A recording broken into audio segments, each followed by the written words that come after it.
Vamos dialogar sobre conexões neurais, prática e aprendizagem? É com você, Lela. Vamos caminhar juntos, meu amor. Aqui fazemos uma análise aprofundada, argumentação crítica, conexões do tema do dia. Vamos começar? Inscreva-se e receba diariamente ciências e aprendizagem. Que gostoso!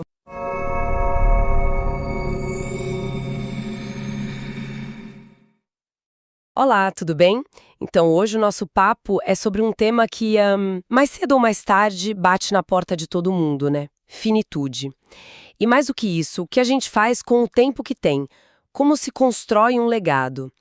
Para nos guiar, a gente tem em mãos um material fascinante. 4 livros que juntos são descritos como um quadrilátero existencial. É uma ideia poderosa que conecta a teoria assim mais fria com a experiência humana a mais visceral.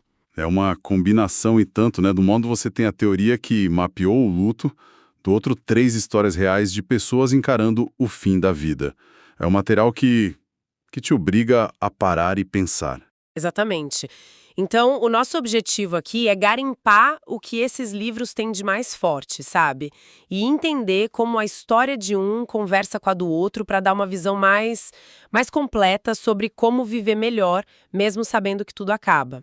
As obras são Sobre a Morte e o Morrer, da psiquiatra Elizabeth Kubler-Ross, As Terças-feiras com Maury, do Mitch Albom, A Última Grande Lição, do Randy Pausch, e o denso O Último Sopro de Vida, do Paul Kalanick.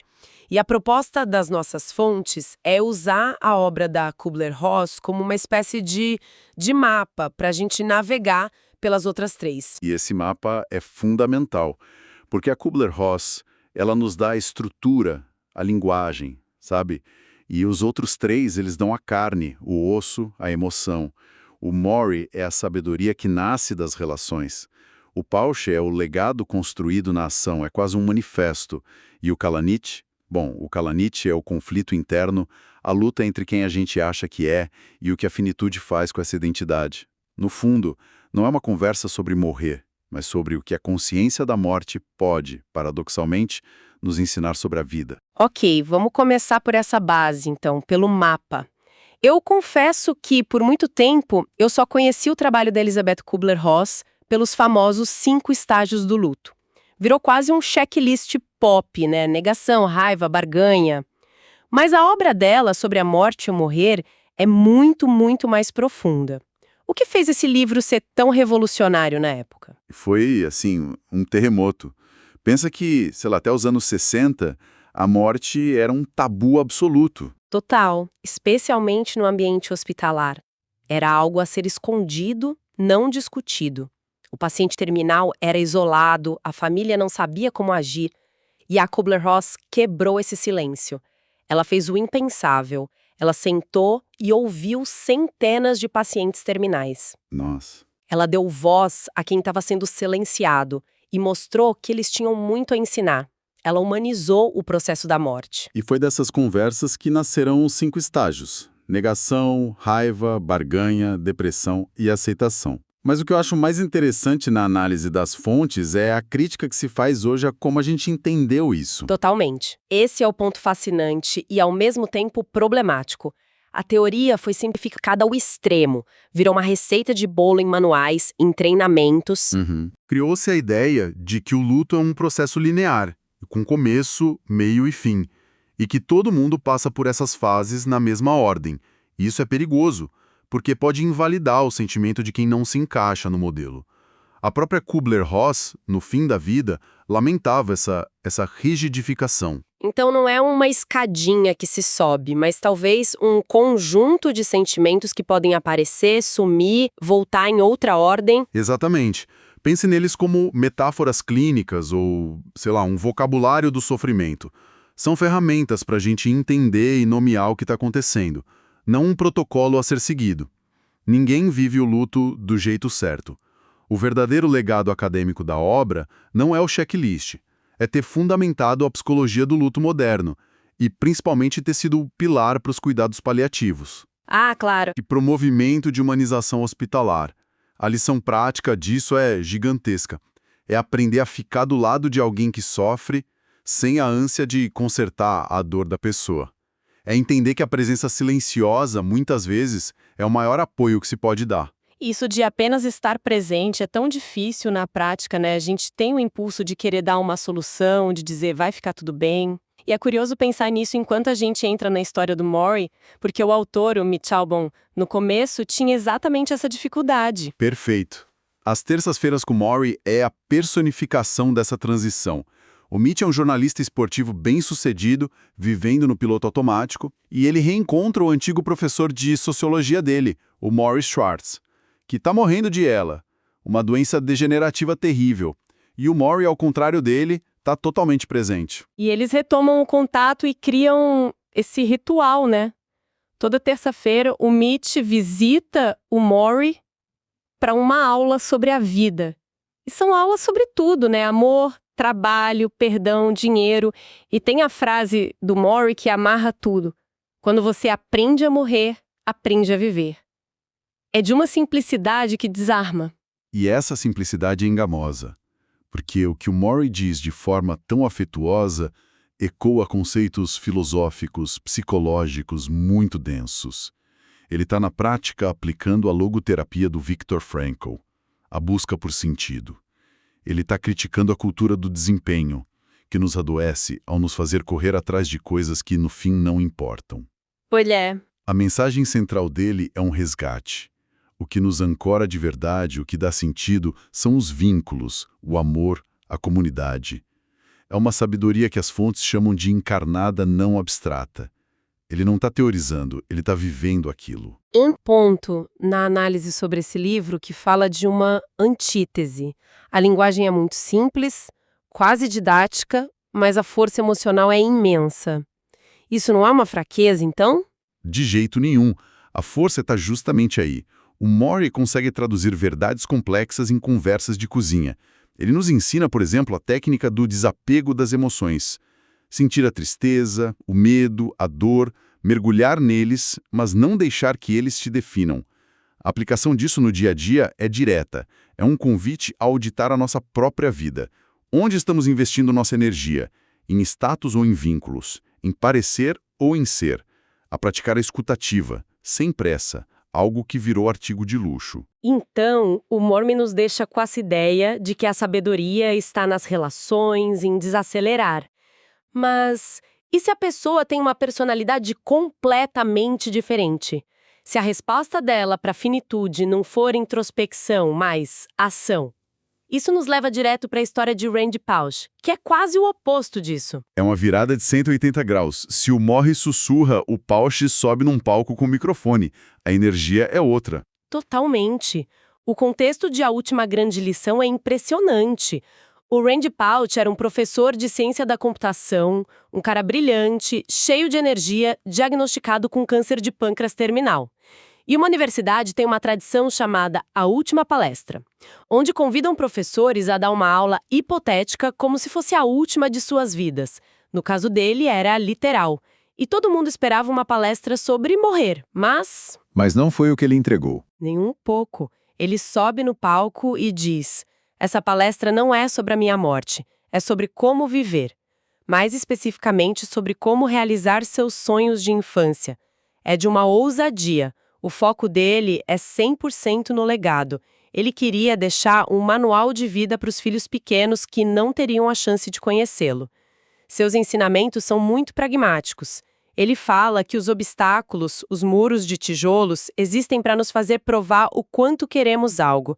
E que o melhor jeito de ensinar algo aos filhos é pelo exemplo, não pelo discurso. Essa abordagem, claro, não é unânime.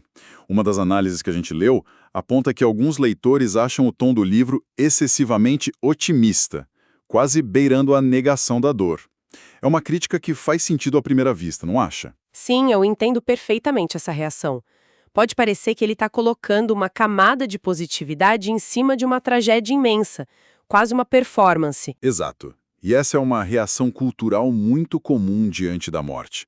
Mas se a gente aprofunda, o que o Pausch faz é algo muito mais complexo. Ele não nega a morte. Ele a encara e decide usar o tempo que lhe resta como matéria-prima para construir algo que vai sobreviver a ele. Psicologicamente, isso se conecta com a ideia de otimismo realista. reconhecer a gravidade da situação, mas focar naquilo que ainda está sob seu controle. Ah, entendi. É uma forma de agência, de não se tornar vítima da circunstância. É um jeito de dizer: eu não controlo o fato de que vou morrer, mas controlo como vou viver até lá. Perfeito. E essa atitude tem uma aplicação prática imensa, seja na liderança de equipes, mostrando como inspirar pelo exemplo, seja no planejamento pessoal. A pergunta que o Pausch nos deixa é: se você tivesse pouco tempo, o que você faria questão de construir ou ensinar? É uma pergunta que muda prioridades. E se o Pausch tinha um plano tão claro, uma missão, o nosso próximo autor, Paul Kalanick, nos leva para um lugar de completa desorientação.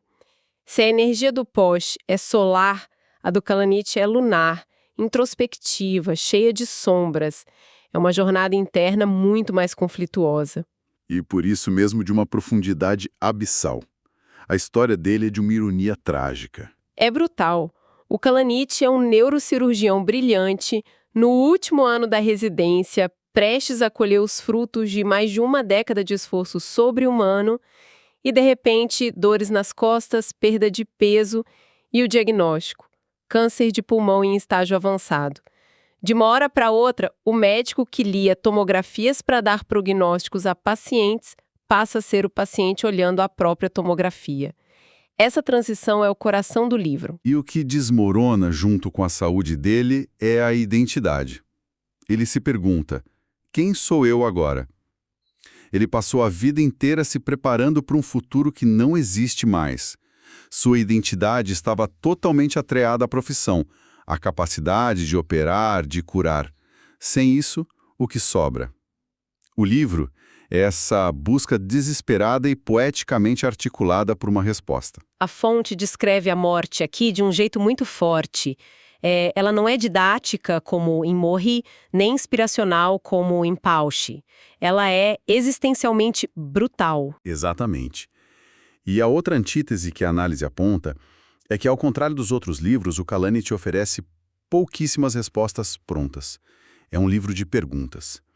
E é aí que está a genialidade dele. Ele não tenta nos dar um consolo fácil. Ele nos convida para sua angústia, para sua luta para encontrar sentido quando todas as estruturas desabam. Academicamente, a obra é um marco da medicina narrativa, um movimento que defende que entender a história do paciente é tão importante quanto entender a doença. E o que a gente tira disso para o dia a dia parece tão pesado. É pesado, mas é libertador. A grande lição do Kalanick, talvez a mais difícil, é sobre os limites do controle. Vivemos numa cultura que prega que podemos controlar tudo se nos esforçarmos o suficiente. Kalanick nos mostra, na pele, que isso é uma ilusão. Ele nos força a separar nosso valor como pessoa da nossa produtividade. E, mais do que tudo, ele nos ensina sobre a importância radical de viver o presente, porque o futuro é uma promessa, não uma certeza. Uau! Ok.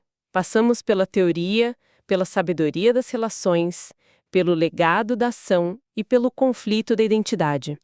Agora, como a gente amarra tudo isso de volta naqueles 5 estágios da Kubler-Ross? Porque à primeira vista não parece tão óbvio. Essa é a grande síntese que o material nos propõe, e é onde tudo se encaixa. A ideia é parar de ver os estágios como uma lista e vê-los como experiências vividas, personificadas nessas histórias. Vamos pensar juntos. A negação. Onde ela parece mais forte? Ah, com certeza no Kalanick. A dor inicial dele de perder o futuro como cirurgião, como pai, a dificuldade de se projetar no amanhã, é quase um choque que paralisa. Exato. É a negação não do diagnóstico, mas do que ele significa. O fim da história que ele estava escrevendo para si. E a raiva. Não é uma raiva explosiva, mas ela está lá sutilmente no Morri. É a raiva dele contra uma cultura superficial que valoriza as coisas erradas, que nos distrai do que realmente importa. É uma raiva justa, social. A barganha, essa é fácil. É o Rand Pausch, de cabo a rabo. Perfeito. A barganha dele é brilhante. Ele não barganha com Deus por mais tempo. Ele barganha com o próprio tempo. Ele diz: ok, tempo, você é limitado, Então eu vou te transformar num legado denso e ativo. Eu troco meus últimos meses por uma lição que vai durar para sempre para os meus filhos. Faz todo sentido. E a depressão? Essa parece que atravessa todos eles, né? Não está em um só. É o pano de fundo de dor, os momentos de silêncio e desespero que todos, sem exceção, enfrentaram. Exatamente. É a dor que acompanha a perda. E, por fim, a aceitação. E aqui está a ideia mais importante, que a fonte ressalta. A aceitação não é resignação passiva, não é sentar e esperar a morte. É o oposto. É a consciência plena da finitude aliada à escolha deliberada de viver o melhor possível com o tempo que se tem. É o Maury se cercando de amor, é o Pausch construindo seu legado, é o Kalanithi escrevendo seu livro e acolhendo sua filha. É uma aceitação ativa e cheia de vida. Essa visão muda tudo. Beleza, essa análise toda é incrível, mas e na prática? O que a gente leva disso para a vida, para o trabalho amanhã, depois de desligar aqui? O material que analisamos sintetiza isso em duas grandes áreas. Para a vida pessoal, são 3 pontos-chave. Primeiro, entender o luto nosso e dos outros como um processo caótico e natural, não uma falha a ser consertada. Segundo, a lição central do Maury: auditar nossas prioridades e investir ativamente em relações, que são a verdadeira rede de segurança da vida. E terceiro, o ensinamento do Kalanithi: praticar a presença, aceitar a incerteza e encontrar beleza no agora. E para o lado profissional, dá para levar algo para o ambiente de trabalho? Com certeza, e são lições transformadoras. A primeira é sobre liderança, liderar com humanidade, lembrar que por trás de cada função existe uma pessoa com suas próprias batalhas.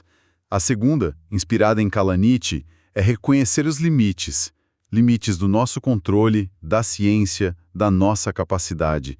Isso gera humildade e colaboração. E por fim, a grande lição de Pausch: começar a pensar em nosso trabalho não só em termos de metas e resultados, mas em termos de legado.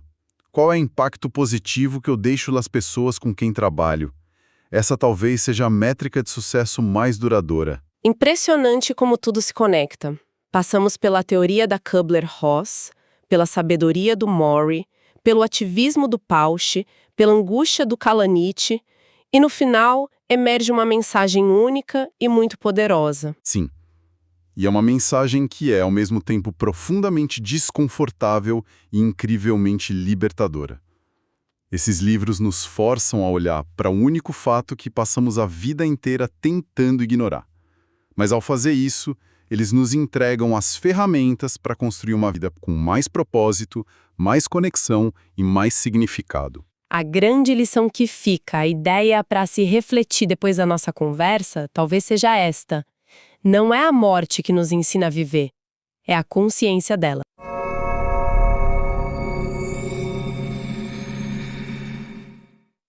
Oi, eu sou a Lela e quero agradecer a todos que acompanharam o podcast Conexão Neural. Obrigada por estarem com a gente. Material de estudo, cartões interativos, infográficos, mapa mental e dicas está disponível nos links da descrição. Deixa nos comentários os temas que você quer ouvir no próximo Conexão Neural. Deixa um alôzinho pro Macedo e para mim nos comentários. Boa noite. Amanhã estaremos aqui esperando por vocês. Tchau. Te amo, Macedo.